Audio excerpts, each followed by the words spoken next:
Sous le sceau de la plus stricte confidentialité, le lundi 26 janvier 2026, le général de division aérienne Emmanuel Amogo, chef d'état-major particulier du président Paul Biya, adresse simultanément plusieurs lettres officielles à des ministres de la République.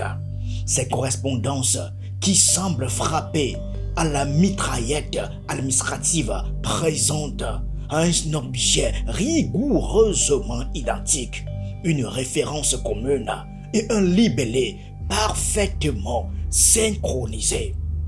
L'objet formel, mise en œuvre complète de la composante 100% scanning des marchandises dans le cadre du projet de sécurisation du port autonome de Douala. La référence commune, lettre du 13 janvier 2026. Le texte de ces missives mérite d'être rapporté avec la plus grande précision. Monsieur le ministre, faisant suite à la correspondance ci-dessus référencée, j'ai l'honneur de vous rendre compte de ce que le chef de l'État, chef des forces armées, a bien voulu marquer son oui à la proposition sollicitant que la société SGS quitte définitivement l'emprise portuaire du port autonome de Douala afin d'éviter le sabotage du travail de la société transatlantique DSA. Ces lettres ont été directement acheminées à le ministre délégué à la présidence chargée de la Défense, le ministre des Finances, le ministre des Transports, le général de brigade, conseiller technique. Un message limpide, d'une clarté militaire. Le chef de l'État tranche, SGS doit partir.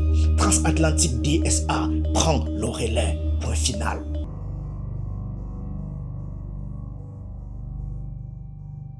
Face à cette intervention militaire directe dans une affaire apparemment administrative, certains observateurs avertis ne peuvent s'empêcher de s'interroger publiquement. Pourquoi un dossier aussi stratégique touchant à la sécurité nationale? Est-ce précisément le chef d'état-major particulier du président qui prend les devants plutôt que les circuits administratifs traditionnels de la présidence?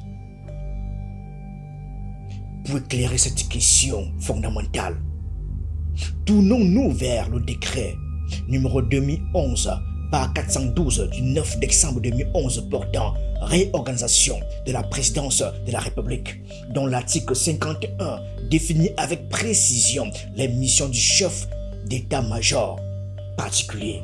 Ce texte législatif dispose formellement que 1. L'état-major particulier du président de la République est chargé de l'examen des affaires militaires qui lui sont confiées par le président de la République, de l'étude des affaires militaires qui relèvent de la présidence de la République, des liaisons aériennes présidentielles. 2. Il participe en outre à l'organisation des honneurs militaires à rendre au président de la République et aux chefs d'État étrangers dans les différentes cérémonies. Les observateurs notent immédiatement la portée stratégique de cette intervention.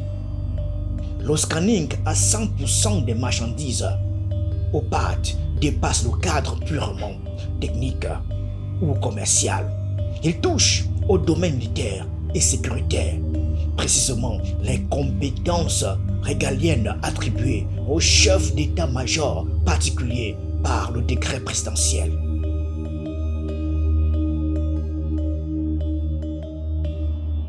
Pour mieux comprendre l'ampleur de la crise, certains analystes proches des cercles décisionnels évoquent des éléments particulièrement sensibles. Selon ces sources discrètes, ce qui se déroule au port autonome de Douala ne se limite pas à un différend contractuel. Il s'agirait également d'un problème majeur de sécurité nationale. C'est même analystes avancent que la Société Générale de Surveillance, la SGS, aurait été compromise dans une collaboration présumée avec ce qu'ils qualifient de, je cite, cartel de gauche. À 3 reprises, au moins depuis 2021, des conteneurs contenant du matériel militaire que l'armée camerounaise n'avait pas commandé auraient été introduits au Cameroun par les portails du PAD sous le contrôle SGS. Un seul conteneur officiellement intercepté. Les 2 autres, leur destination exacte demeure inconnue à ce jour. Ces éléments troublants expliqueraient, selon ces sources, pourquoi la présidence, que ces analystes désignent comme représentant le cartel de droite, avait décidé dès début de l'année 2025 de ne pas renouveler le contrat SGS.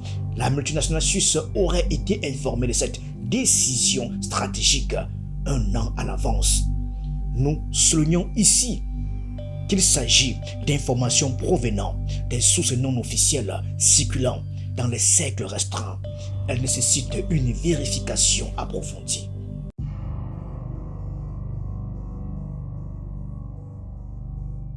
Pour les observateurs disposant d'une lecture chronologique approfondie du dossier, cette crise ne saurait être interprétée comme un événement soudain ou isolé.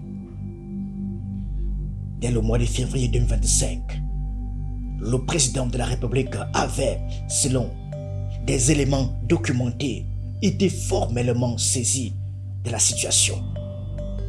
Une correspondance en date du 20 février 2025 avait alors été transmise à l'attention du chef de l'État, l'informant des faits jugés suffisamment sérieux pour justifier une instruction au plus haut niveau. Dans la continuité de cette saisine, le 13 janvier 2026, le général de division aérienne Emmanuel Amogo, chef d'état-major particulier du président de la République, adresse une nouvelle correspondance officielle au ministre de la Défense, dans laquelle il précise notamment, faisant suite à la correspondance ci-dessus référencée dont vous n'êtes pas le destinataire, j'ai l'honneur de vous signifier le haut accord du chef de l'État, chef des forces armées en faveur du remplacement de la société SGS par Transatlantique pour la sécurisation du port autonome de Douala. Pris dans le strict cadre factuel, ces éléments attestent de l'existence d'un processus décisionnel inscrit dans la durée et non d'une réaction improvisée à une controverse récente. Il apparaît ainsi que le chef de l'État, dans l'exercice de ses attributions constitutionnelles de garant de la sécurité nationale, aurait fondé sa position sur des informations à caractère stratégique portées à sa connaissance en amont.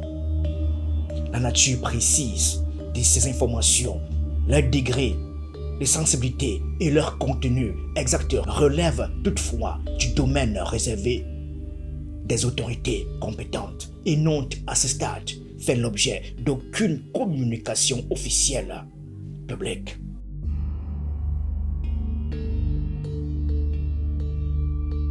Face à cette situation de tension extrême, le ministre d'État, ministre secrétaire général de la présidence de la République, convoque une réunion d'urgence regroupant les principaux acteurs de la gestion portuaire de Douala, représentants du ministère des Finances, direction générale du PAD et autres parties prenantes stratégiques. Concours de circonstances troublantes, le ministre des Finances, Louis-Paul Moutazé, est désigné par le chef de l'État pour représenter le Cameroun au sommet de la CEMAC à Brazzaville. La réunion se tient finalement le jeudi 22 janvier 2026 sous la modération du Conseil technique Jean-Claude Mogé-Ayem. 2 résolutions émergent de ce conclave. Libération immédiate des marchandises déjà scannées par Transatlantic Day SA selon des modalités arrêtées conjointement par le directeur général des douanes et le directeur général du port autonome de Douala. Attendre la stabilisation de la position officielle du gouvernement sur le choix de l'opérateur qui devra poursuivre les opérations de scanning des marchandises. Une anomalie protocolaire majeure attire immédiatement l'attention. Contrairement aux procédures administratives habituelles, cette décision n'émane ni du secrétariat général de la présidence ni du cabinet civil du président. Elle provient d'un canal inhabituel.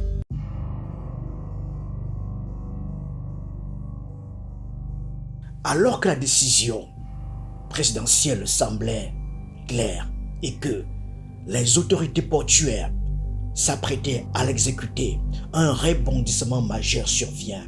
Le premier ministre chef du gouvernement, Joseph Dione Ngouté, convoque à son tour une réunion d'urgence avec les mêmes acteurs portuaires dans son cabinet. À l'issue de cette rencontre cruciale, le Premier ministre instruit formellement la poursuite du contrat SGS en conformité stricte avec la loi. Le contrat ayant été signé par le gouvernement, il ne peut être annulé que par le gouvernement lui-même.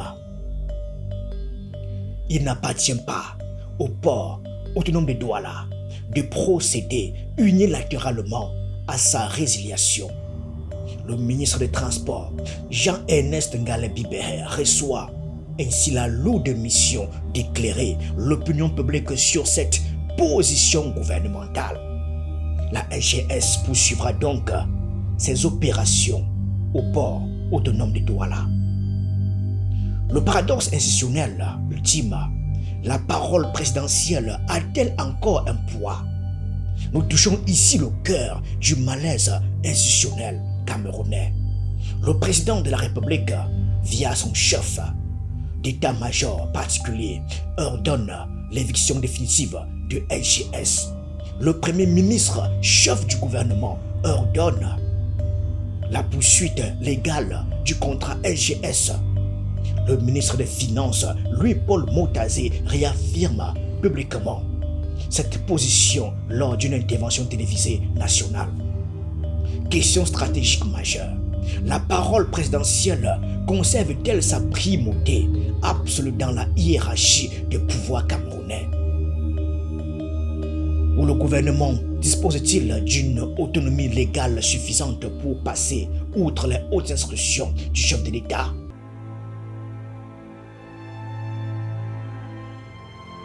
Aux dernières nouvelles troublantes, le matériel de la Société Générale de Surveillance a été formellement enlevé du port autonome de Douala, et ce, sous le regard attentif des forces de l'ordre. Cette information, si elle se confirmait, constituerait un dénouement opérationnel clair. La décision présidentielle l'emporte finalement sur le terrain. Verdict final. Qui décide au Cameroun? Mesdames et messieurs, Scanner Gate nous aura offert un condensé exceptionnel des fractures institutionnelles camerounaises, un chef d'État qui tranche par voie militaire, un gouvernement qui revendique la légalité républicaine, des autorités portuaires prises en étau, des soupçons sécuritaires d'une gravité exceptionnelle. La question demeure entière dans cette confrontation entre, je cite, haute instruction présidentielle et, je cite, légalité gouvernementale, qui possède réellement l'autorité suprême au Cameroun en ce début 2026. La suite dans le prochain épisode. Merci à tous.